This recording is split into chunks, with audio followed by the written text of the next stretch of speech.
I don't want to embarrass you, or maybe there's nothing embarrassing about it, but... Did I myself? Whoops! And you, Simon, with your man breasts, what are you doing? Your man breasts and the hairy chest, you remind me of my sister. You look gorgeous. Also, Marty, nice going. Don't put on the glasses. Now, let's see the caterpillars. Bring them out. Don't they look like two caterpillars trying to mate? Like, come on, we can do this. Come on, do this. Don't be afraid. Come on, move on, move on.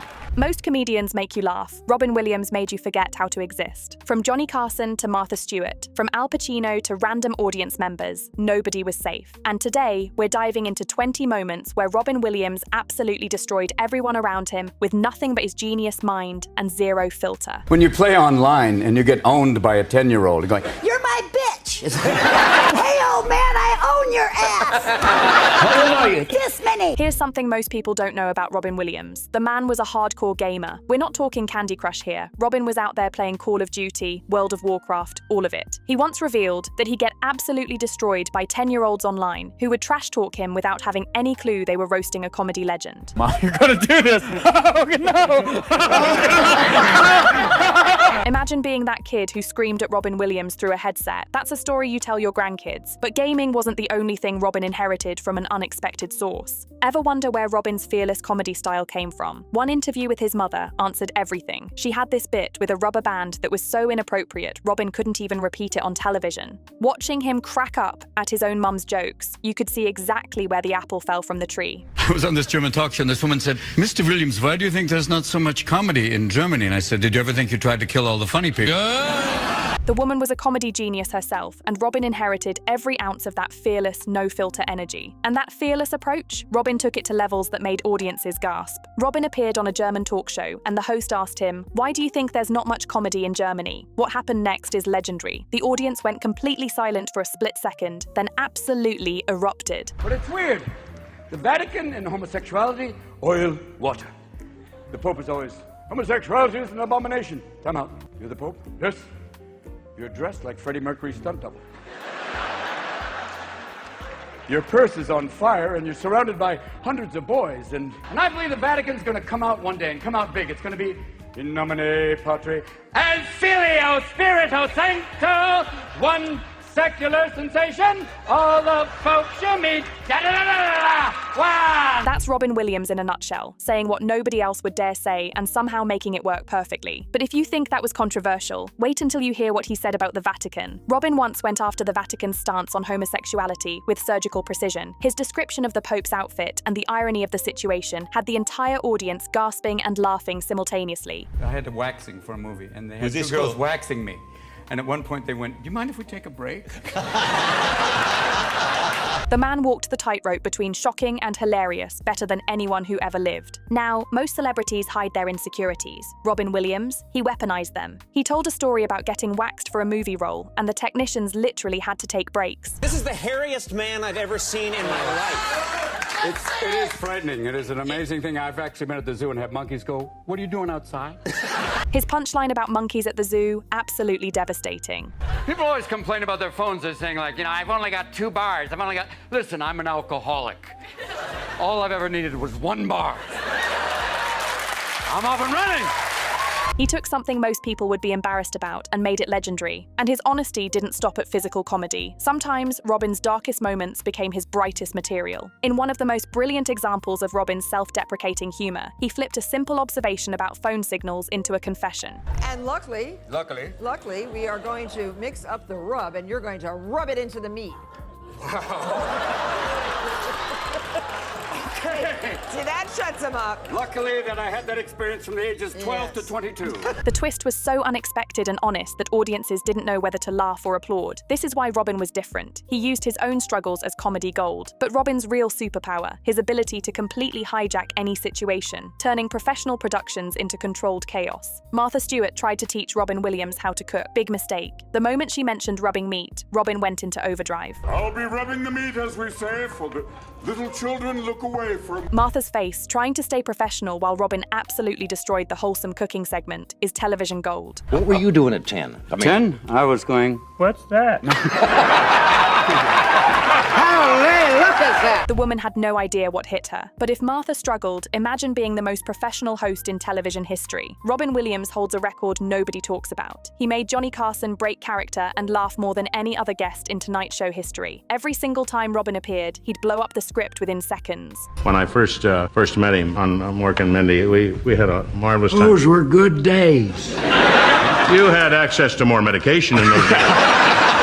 Carson, a legendary professional, couldn't keep it together around Robin. That's power. But here's the thing about Robin. He could roast anyone on the planet, except for his comedy idol, Jonathan Winters. When they shared the stage, Robin tried to mess with the legend and got hilariously shut down. The student meets the master, and the master reminds him who's boss. And you, Simon, with your man breasts, what are you doing? Your man breasts and the hairy chest, you remind me of my sister. You look gorgeous. Robin's face, realizing he'd been out-roasted, is priceless. Now, Robin's talent for turning the tables wasn't limited to comedy legends. Even the King of Mean got a taste of his own medicine. American Idol was Simon Cowell's personal roasting ground. He'd made a career out of destroying people's dreams on national television. Then Robin Williams walked onto that stage. The tables turned so fast that Simon didn't know what hit him. And here's the beautiful part. Even Simon, the master of brutal honesty, couldn't stop laughing at his own roast. Hoo-ha! What are you, foghorn leghorn? What's that? That's not even a phrase. It's a noise you make when you're getting a rectal exam. Hoo-ha! Watching the roaster get roasted is incredibly satisfying. But Robin didn't just roast the villains. Oh no, his most savage takedowns were saved for Hollywood royalty. During Al Pacino's Life Achievement Award, what was supposed to be a respectful tribute turned into Robin dissecting Pacino's iconic movie moments. His analysis of the famous hoo-ah sound had the entire audience, including Pacino himself, absolutely losing it. You're a vampire now. Damn, you look like a before and after commercial. And if you think Al Pacino got off easy, wait until you see what Robin did to Tom Cruise. Robin's tribute to Tom Cruise went sideways fast. His vampire reference and the punchline that followed had the audience in stitches. Even Tom Cruise, sitting right there, couldn't help but laugh. Robin treated everyone equally. Nobody was safe. How much money have we raised so far? I have only one question for the royal family. All that money and no dental plan. But award shows and interviews had scripts and structure. What happened when Robin found himself in completely unscripted situations? Pure magic. When the BBC experienced technical issues, Robin didn't wait for permission. He just stormed onto the set and completely hijacked the broadcast. His spontaneous riff about the royal family had everyone in the studio crying with laughter. Most people panic during technical difficulties. Robin saw an opportunity. Strictly professional relationship. We're just two botanists with a fondness for beavers. Hey. And his improvisation skills didn't just break hosts, they broke professional actors who thought they were prepared. During the filming of Night at the Museum, Robin's improvised line caught Ben Stiller so off guard that Stiller completely broke character. The blooper reel shows Ben trying desperately to keep a straight face and failing miserably. Robin's improv was so quick that even professional actors couldn't handle it. I walked into a sex shop when I was dressed as her in San Francisco, picked up this huge double-headed dildo and went, "Do you have anything larger?" In fact, Robin's commitment to comedy went way beyond the camera. Sometimes he took it to the streets. Robin revealed that while filming Mrs. Doubtfire, he walked into a sex shop in full costume and character. His interaction with the confused shop owner is the kind of story that proves Robin lived comedy 24/7. The man couldn't turn it off even if he wanted to. A governor in California who talks like this. A man who said, "Welcome to California." A true American. Now we know. Now, improvisation was one thing, but Robin had another weapon in his arsenal that made him absolutely unstoppable: impressions. Arnold Schwarzenegger was Robin's favorite target. His impression wasn't just accurate, it was devastating. Robin and Jonathan Winters together roasting Arnold at an award show is one of the greatest comedy tag teams ever captured on film. Arnold, to his credit, laughed along. Iran, Iraq, stalagmite, stalactite, that's... There you go, sir. You're all set for the press conference. Are you sure they won't be able to see it at all? But Arnold wasn't the only powerful figure Robin impersonated. He went all the way to the top. Robin's Reagan and Clinton impressions weren't just surface-level mimicry. He captured their essence and then weaponized it. Good, it feels just like my hearing aid. Ladies and gentlemen, the President of the United States. Well, that's my cue, boys. Yep, you say Iran, I say Iraq, let's call the whole thing a deal. His Reagan bit about the hearing aid and his Clinton innuendo showed he could roast anyone, including the most powerful people on Earth. Going, "I got your six, don't worry."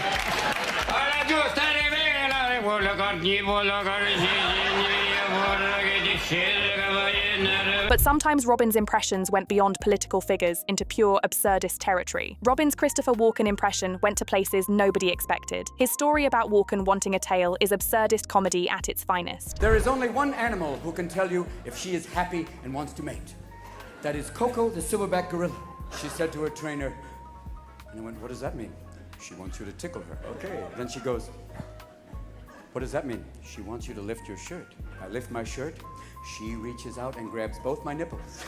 And then a fun thing happened because my balls went, somebody wants to play. Shall we go to phase 2? No, do not go to phase 2. This may feel like a human, but notice the placement of the thumbs. This is not a human.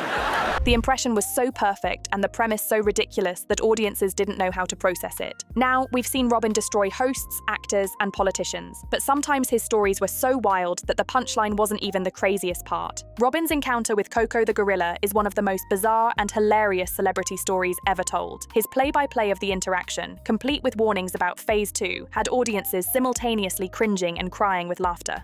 Take care, and I'm glad the hair thing did well. I can't believe that you're Peter Pan. Now, I'll tell you this. Only Robin could make an inappropriate gorilla encounter this funny. And speaking of fearless, there was only one comedian who could match Robin's quick wit, the legendary insult king himself. When Don Rickles, the legendary insult comedian, went after Robin, it was the ultimate battle. Rickles fired first, Robin fired back, and then Rickles reminded everyone why he's called Mr. Warmth. Watching two comedy legends trade blows is like watching a masterclass in comedic timing. If you enjoyed this video, hit that like button and subscribe for more incredible content. Drop a comment with your favorite Robin Williams moment. I guarantee we all have different ones because the man gave us thousands of them.